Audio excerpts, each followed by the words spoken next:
This is a comparison of Donkey Kong on the Atari 2600, the 7800, and finally the NES. You know, you really can't complain too much about the graphics of the 2600, and Donkey Kong's graphics, or the 2600 came a lot closer to the arcade version than most Atari 2600 games. I mean, if you ever saw Pac-Man on the 2600 or Double Dragon, they're atrocious. But this comes pretty close, or closer than you can hope for the 2600 to get. Unfortunately, there's only two levels, and these are the two levels. The first one and this fire thing, and the fire acts very strangely, just sliding back and forth and getting in your way. And Donkey Kong hardly looks like Donkey Kong, but if you'd played it in the arcade enough, it was probably close enough to make you happy.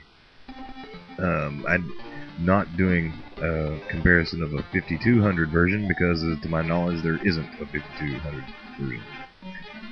So here's the Atari 7800. You can see the graphics are vastly improved. I think there was about maybe 10 years difference between the two consoles, 2600 and 7800. And you see Donkey Kong actually looks like Donkey Kong. It's for some reason it's quite a bit harder.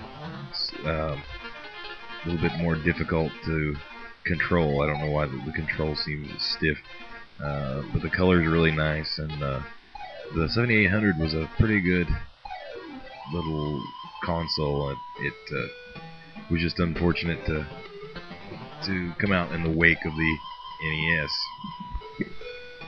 And here it is, the NES version. As to my knowledge, it's the first console version to contain all the levels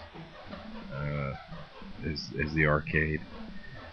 In some ways, I think maybe this almost doesn't quite look as good as the 7800 version, but it still looks really good and looks very close to the arcade version. I think the layout of these ramps on the first level are quite a bit different than they were in the arcade version.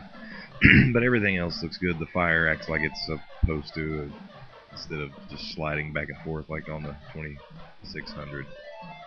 And it's a great game. So there it is, the same game on three great consoles. A comparative review.